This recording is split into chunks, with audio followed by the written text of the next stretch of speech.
Hola, ¿qué tal? Les saluda Emiliano. Bienvenidos a esta reunión de estudio de Palabra de Vida. Dios nos ha dado la oportunidad de escudriñar su palabra, la Biblia, y poder sacarle el provecho para vivir nuestra vida conforme a la voluntad de Dios. A través de los estudios conocemos quién es Dios, quién es Jesucristo, y en esa relación nosotros somos transformados. Así que bienvenido. En esta ocasión vamos a hacer un estudio por partes. Esta vez decidimos hacer el estudio de esta porción de la Biblia por capítulos, ¿no? por secciones, como le queramos llamar, para que sea más provechoso. Así que bienvenido a esta primera parte.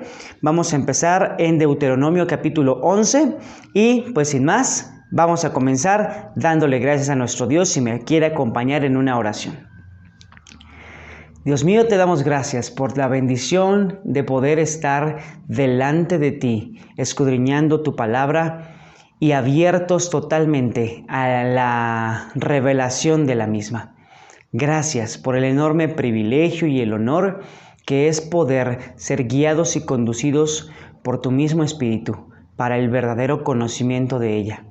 Te pedimos, Señor, que quites todo estorbo, toda circunstancia que nos robe la paz y el enfoque que en este momento necesitamos y deseamos estar delante de ti sin nada que nos robe la paz, enfocados 100% en poder entender tu palabra, porque ella es la vida eterna, tal y como lo has dicho. Es el pan de vida, en ella se encuentra la vida, la bendición. Deseamos y anhelamos, y lo único que te pedimos, Señor, es que si te place, si es tu voluntad, nos permitas abrir los ojos de nuestro entendimiento para poder aprovechar esta palabra y dar fruto para ti. En el nombre de Jesús, amén.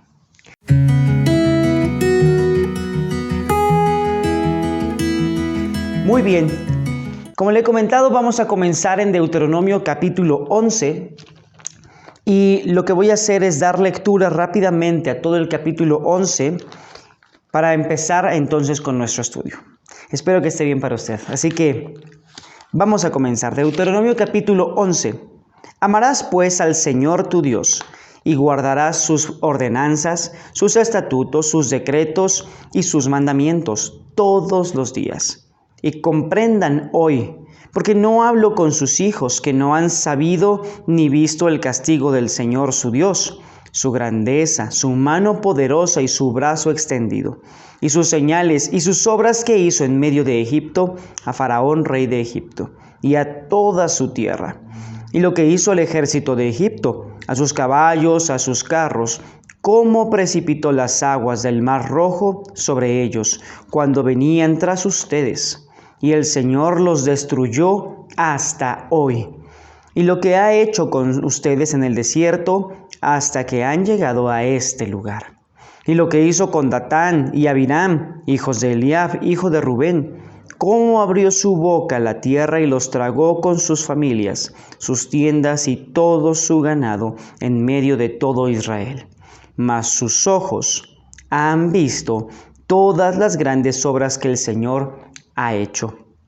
Guarden pues todos los mandamientos que yo les prescribo hoy, para que sean fortalecidos y entren y posean la tierra a la cual pasan para tomarla, y para que les sean prolongados los días sobre la tierra, de la cual juró el Señor a sus padres que había de darla a ellos y a su descendencia, tierra que fluye leche y miel.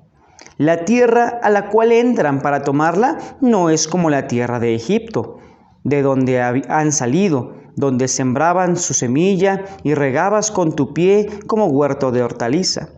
La tierra a la cual pasan para tomarla es tierra de montes y vegas, que bebe las aguas de la lluvia del cielo. Tierra de la cual el Señor su Dios cuida, siempre está sobre ella sus ojos, desde el principio del año hasta el fin. Si obedecen cuidadosamente a mis mandamientos que yo les prescribo hoy, amando al Señor su Dios y sirviéndole con todo su corazón y con toda su alma, Yo daré la lluvia de su tierra a su tiempo, la temprana y la tardía, y recogerás tu grano, tu vino y tu aceite. Daré también hierba en tu campo para tus ganados, y comerás y te saciarás. Guárdense, pues, de que su corazón no se infatúe y se aparten, y sirvan a dioses ajenos, y se inclinen ante ellos. Y se encienda el furor del Señor sobre ustedes, y cierre los cielos, y no haya lluvia, ni la tierra dé su fruto, y perezcan pronto de la buena tierra que les da el Señor. Por lo tanto, pondrán estas mis palabras sobre su corazón y en su alma, y la atarán como señal en su mano, y será por frontales entre sus ojos, y las enseñarán a sus hijos, hablando de ellas cuando te sientes en tu casa, cuando andes por el camino, cuando te acuestes y cuando te levantes.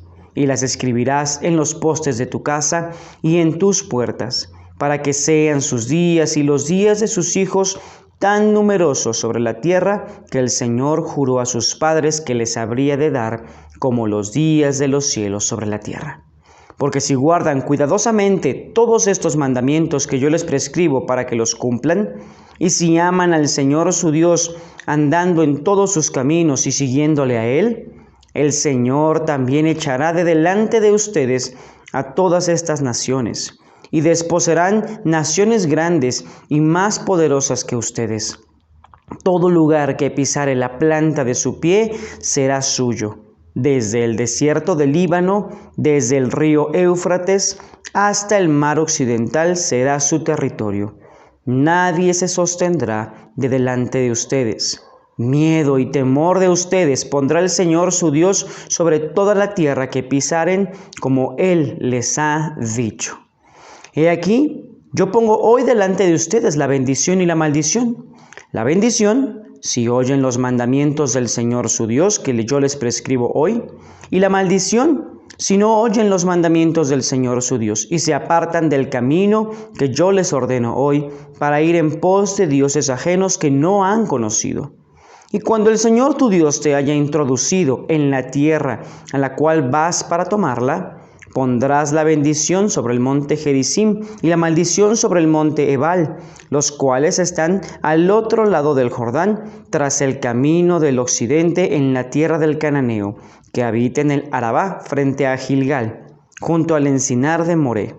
Porque ustedes pasan el río Jordán para ir a poseer la tierra que el Señor su Dios, el Señor suyo, les da, y la tomarán y habitarán en ella. Cuidarán pues de cumplir todos los estatutos y decretos que yo les presento hoy delante de ustedes. Muy bien, fue un poco largo, pero antes de comenzar quisiera que tuviéramos un contexto previo acerca de qué tipo de acercamiento vamos a tener a este capítulo.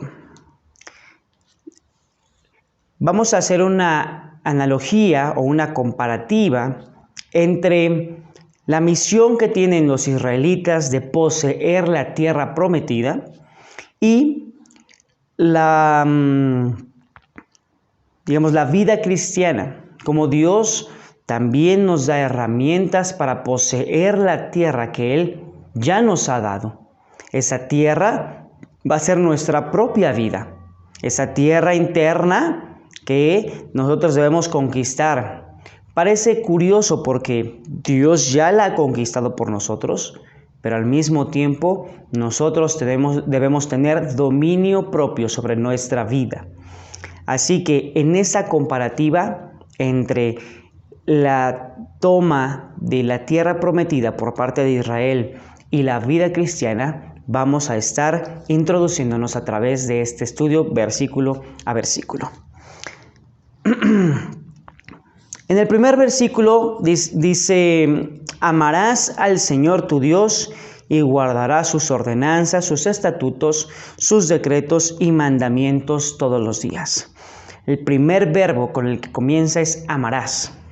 En sentido futuro, diferente a como lo marcaría en otros versículos en la Biblia respecto a ama, ¿no? En presente continuo.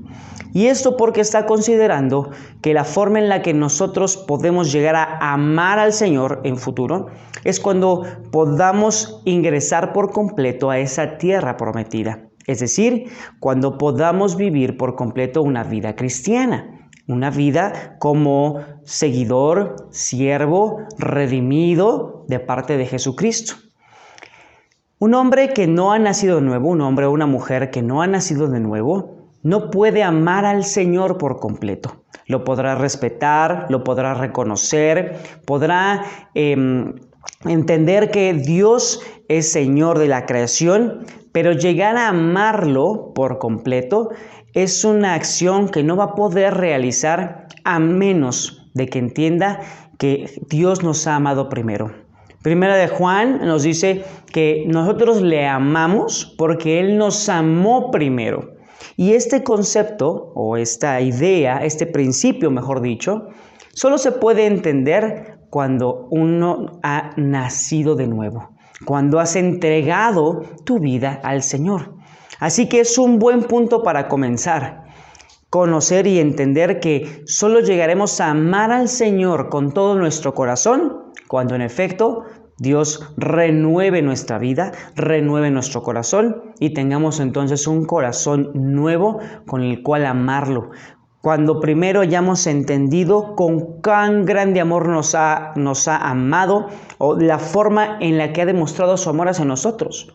Por ejemplo, la forma más grande en la que ha demostrado su amor hacia nosotros es, como dice Juan capítulo 3, versículo 16, de tal manera amó Dios al mundo. Incluso yo te sugeriría ahí que tú le pusieras arriba de esa palabra, de tal manera Dios amó a, y pusieras tu nombre. Yo lo leería como de tal manera Dios amó a Emiliano, que dio a su Hijo unigénito para que muriera por sus pecados. De tal manera Dios amó al mundo que dio a su Hijo unigénito, para que todo aquel que en Él crea, para que si yo realmente creo en la obra de la cruz y la redención en la cruz, no me pierda, sino tenga vida eterna.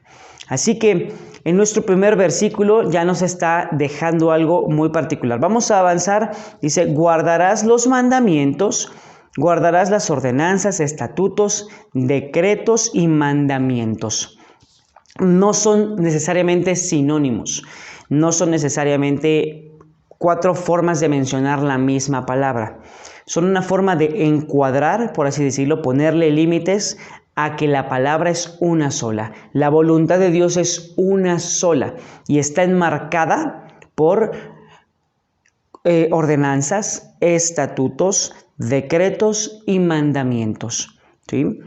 Eso se los puedo dejar de tarea para que investiguemos la diferencia con un diccionario de cada una de estas. Solo quiero que después de que observemos cuál es el significado de cada una de estas palabras, recordemos que solo está enmarcando Dios una línea para el único camino. La buena, perfecta y agradable voluntad del Padre se cumple en la vida de Jesucristo, en la obra de Jesucristo, en la enseñanza de Jesucristo, ya que Él es el único camino, la verdad y la vida. Y luego, versículo 2 dice, y comprendan hoy.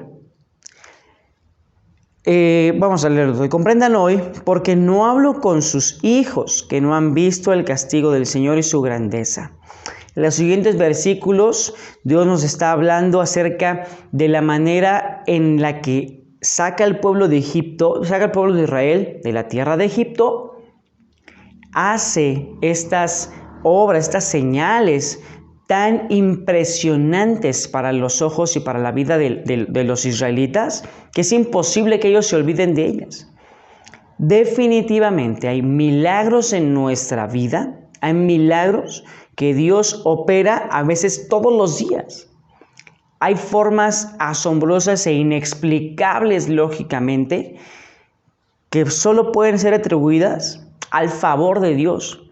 Yo sé que si nos ponemos a pensar un poco en las cosas que hemos visto, en las cosas que hemos vivido y en donde estamos viendo el favor de Dios, y a lo mejor hasta si haces una lista de ellas, te vas a dar cuenta que son más de las que puedes contar. Incluso te invito a que hagas una lista de cuáles son los milagros que Dios está operando en tu vida.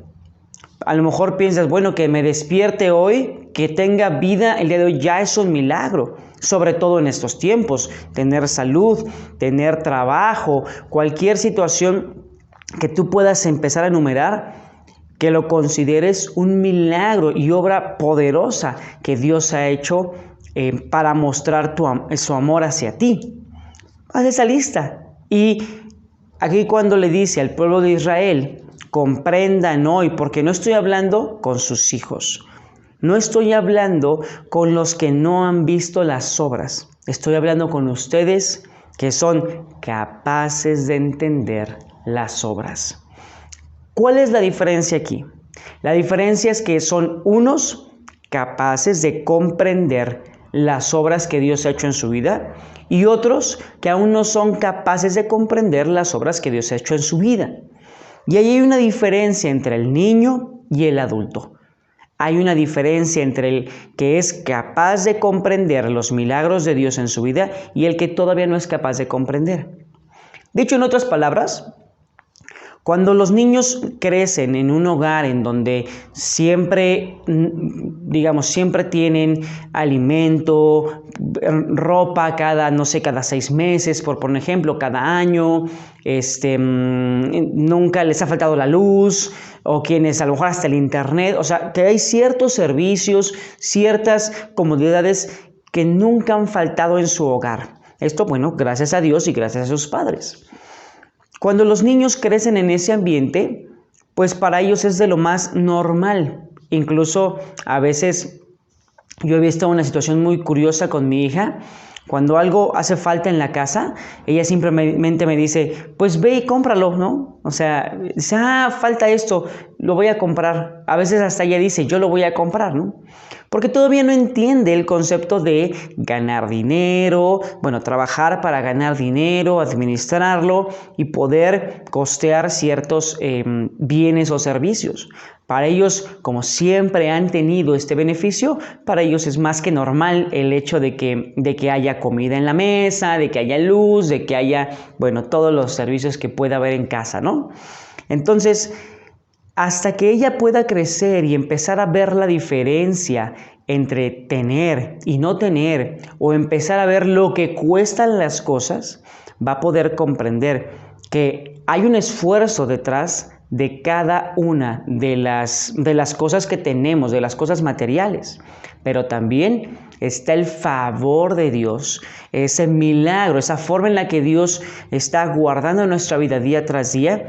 Y entonces nuestros hijos o los pequeños, con el pasar del tiempo, se dan cuenta, ok, esto no es por default, la vida no es así, incluso la vida no es así para todos. No todos tenemos las mismas oportunidades, no todos tenemos el mismo estilo de vida, ¿no? Ellos se van a dar cuenta hasta que empiecen a valorar lo que es tener y no tener y lo que cuesta. Así que esta es la diferencia entre el niño y el adulto. El niño cree que todo lo puede obtener simplemente pidiendo o por default, y de cierta manera no está mal, tampoco es culpar al niño.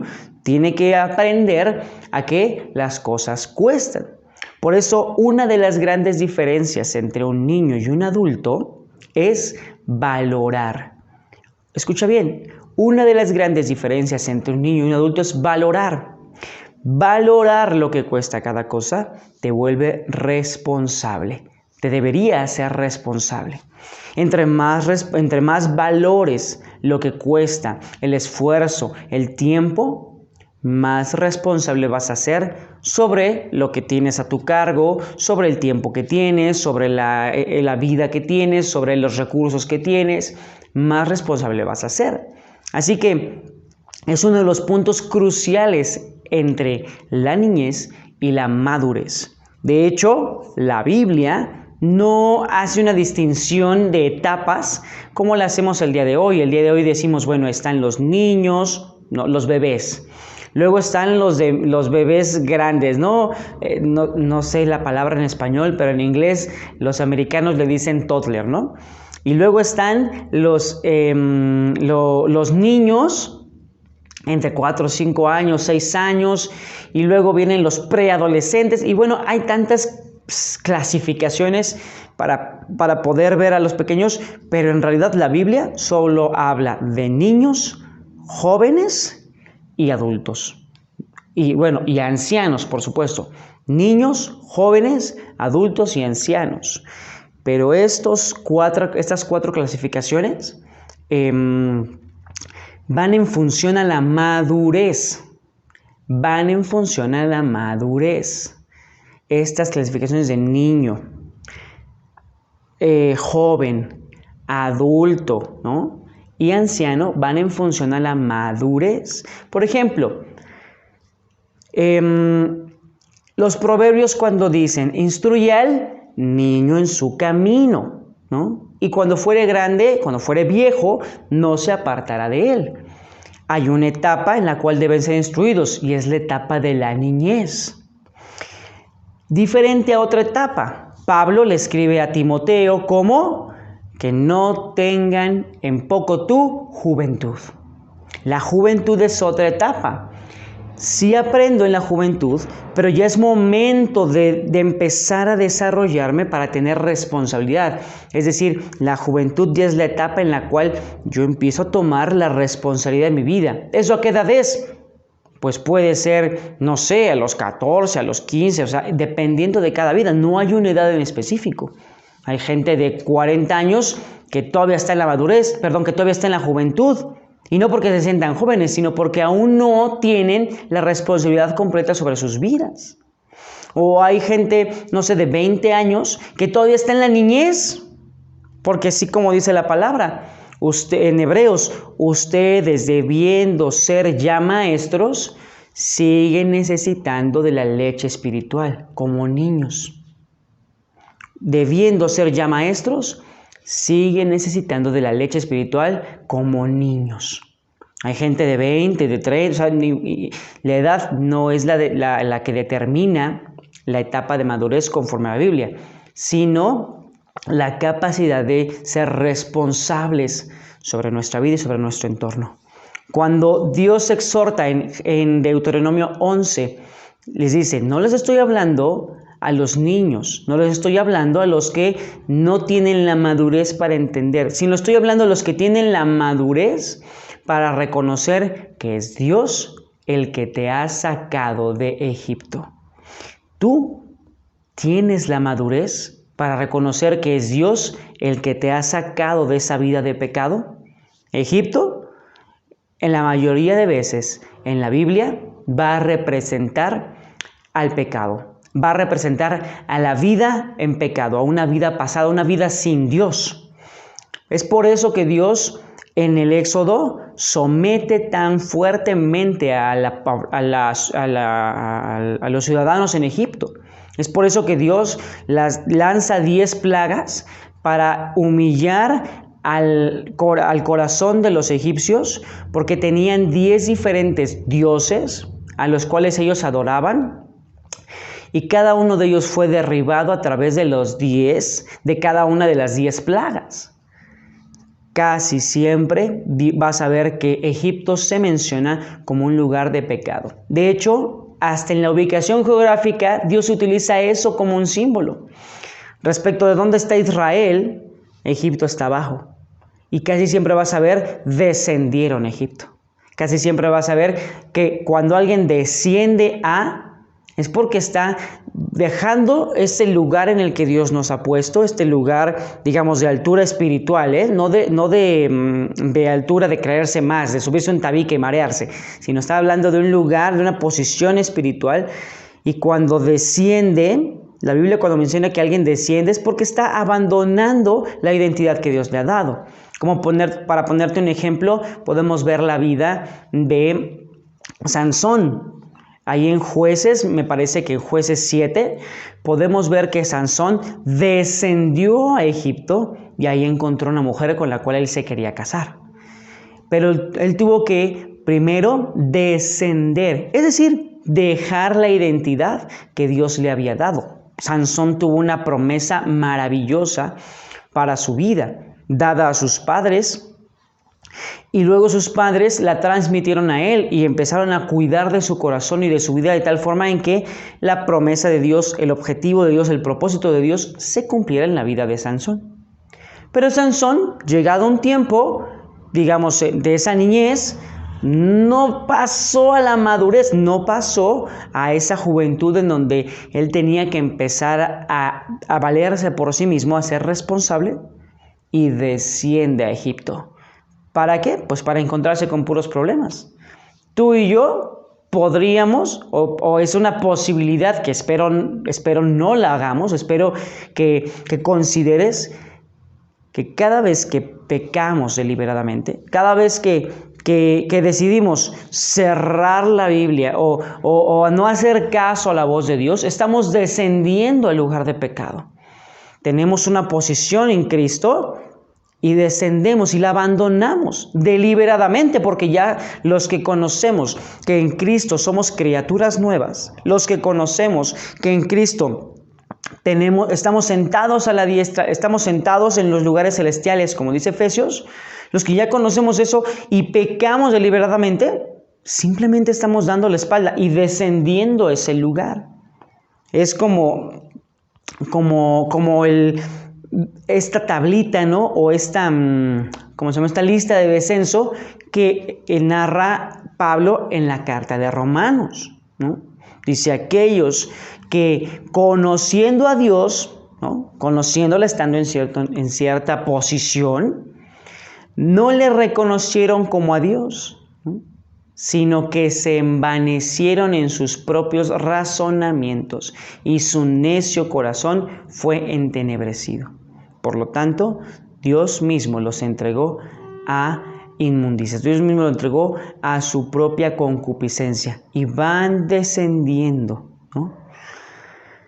Bueno, lo que remarca entonces Dios en estos versículos del capítulo 11, donde le dice: de Egipto te saqué. Y no solo te saqué de Egipto, dice, versículo 5, Deuteronomio 11:5, y lo que ha hecho con ustedes en el desierto hasta que han llegado a este lugar, y lo que hizo con Datán y Abiram, ¿no? ¿Qué hizo con Datán y Abiram, esas familias? Datán y Abiram eran familias que se rebelaron en contra de Moisés y en contra de Dios, habiendo vivido ese milagro de sacarlos de la tierra de Egipto, de sacarlos de la vida de pecado. Deciden rebelarse contra aquel que Dios pone y deciden rebelarse contra Dios, obviamente. El problema no es tanto que nosotros nos rebelamos o hablamos mal o empezamos a guardar en nuestro corazón algo negativo en contra de alguien, de un ministro de Dios, o sea, de alguien que Dios se ha puesto, ¿no?, como autoridad. El mayor de los problemas es que, siendo esta persona un representante de Dios, un embajador de Cristo, como nos lo dice Corintios, siendo esta persona embajador de Cristo, entonces estamos rebelándonos contra Cristo mismo, estamos rebelándonos contra Dios mismo. ¿Por qué? Porque así como dice Juan, si no podemos amar a nuestro hermano al cual le vemos, ¿cómo amaremos a Dios a quien no vemos? Es la forma en la que nosotros demostramos nuestro amor hacia el Padre, nuestro amor hacia Dios, amando a nuestros hermanos.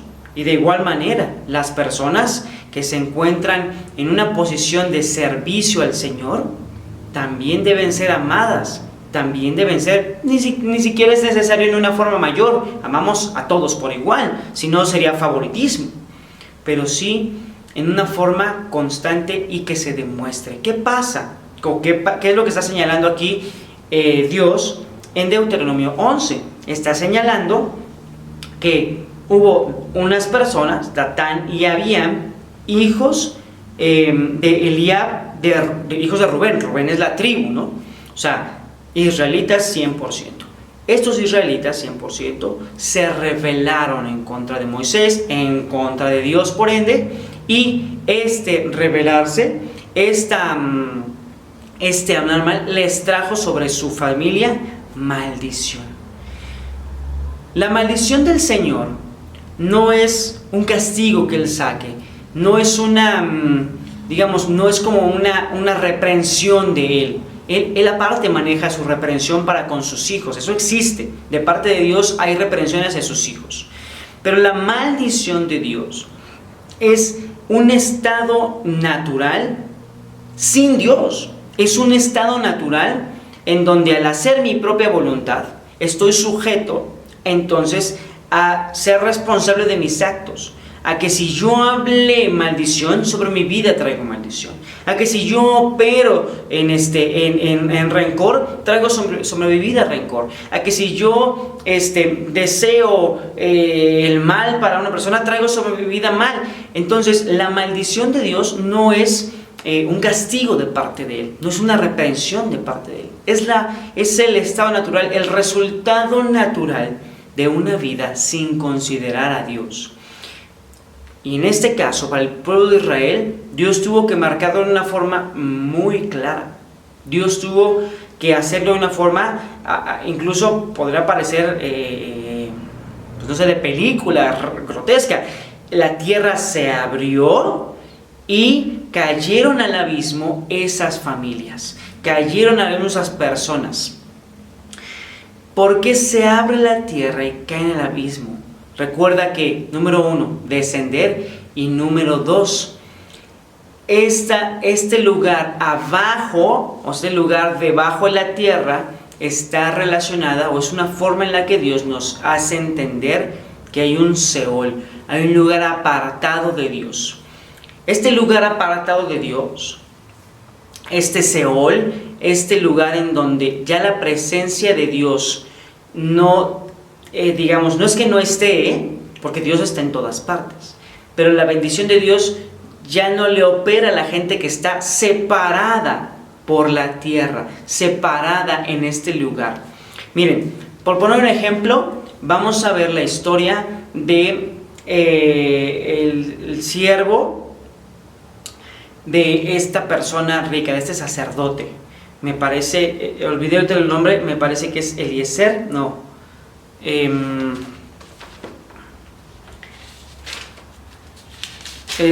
Discúlpenme por ahí si tienen el nombre, se los agradecería, pero les cuento esta historia, esta parábola, en donde este siervo, en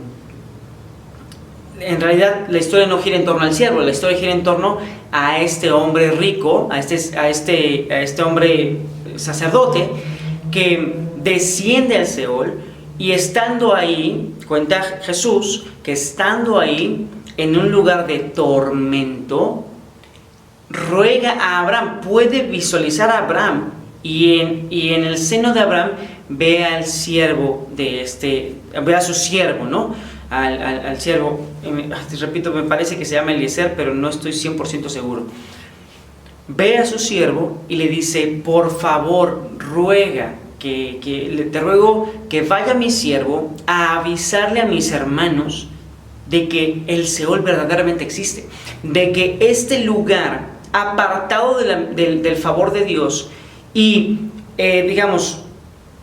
suelto a la condenación eterna existe, y es horrible.